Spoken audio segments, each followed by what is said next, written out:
Friends, मी संजना आज तुम्हाला बांगड्याचं तिकलं करून दाखवणार आहे आणि त्याच्यासाठी मी हे छोटे छोटे 6 बांगडे घेतलेले आहेत। त्याच्यानंतर आपल्याला लागणार आहे ओलं खोबरं हाफ कप, एक कांदा आहे उभा चिरून घेतलेला, 6-7 लसणीच्या पाकळ्या आहेत, हळद, मीठ, 1 टीस्पून बडीशेप आहे, 3 टीस्पून धणे आहेत, तेल, ह्या 15 बेडगी मिरच्या आहेत आणि ही त्रिफळ आहेत थोडी। आता ह्या बेडगी मिरच्या मी गरम पाण्यामध्ये बॉईल करून त्याच्यात बिया वगैरे काढून घेतलेल्या आहेत आणि 1 टीस्पून बडीशेप आणि 3 टीस्पून धणे हे मी गरम पाण्यामध्ये सोक करून घेतलेले आहेत, म्हणजे हे वाटायला इझी पडतं। आता या मिरच्या, ह्या 15 बेडगी मिरच्या आहेत, आपण गरम पाण्यामध्ये सोक करून त्याच्या बिया वगैरे काढून घेतलेले आहेत। हे 3 टीस्पून धणे आणि 1 टीस्पून बडीशेप आहे, आपण पाण्यामध्ये भिजवून घेतलेला आहे मी। त्याच्यानंतर हाफ कप फ्रेश कोकोनट आहे,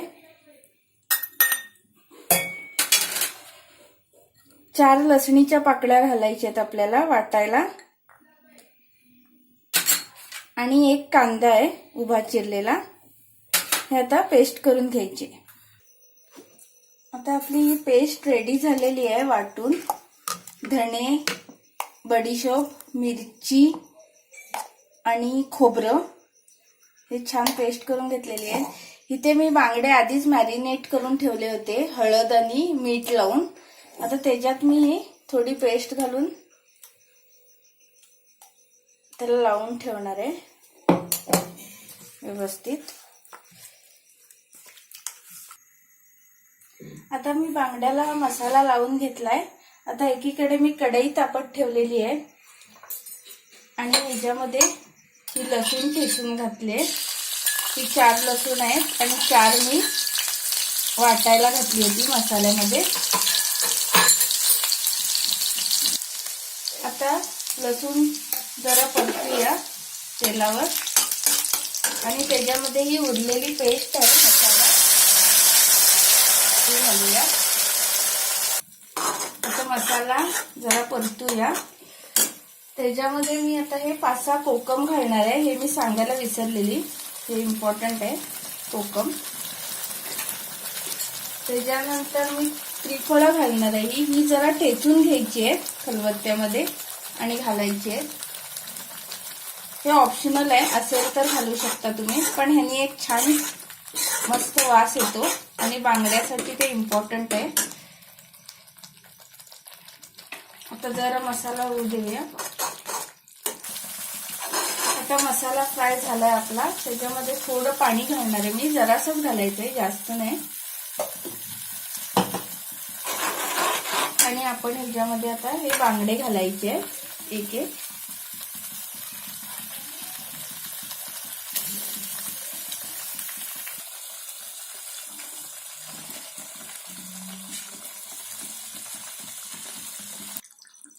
आता आपण चवीपुरतं मीठ घालायचंय, आपण मॅरिनेशनला पण थोडं घातलं होतं,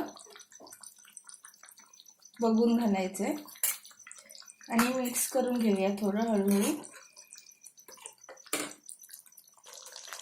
आता हे हळू असं अलगद मिक्स करायचं आपल्याला व्यवस्थित आणि जरा झाकून मी 2-3 मिनिटं ठेवते बांगडे शिजायला मीडियम फ्लेमवर। आता आपण ओपन करून बघूया, 2 ते 3 मिनिटं झालेली आहेत आणि बांगडे आपले व्यवस्थित शिजलेले आहेत। आता गॅस बंद करून घेते मी आणि सर्व करून दाखवते तुम्हाला हे।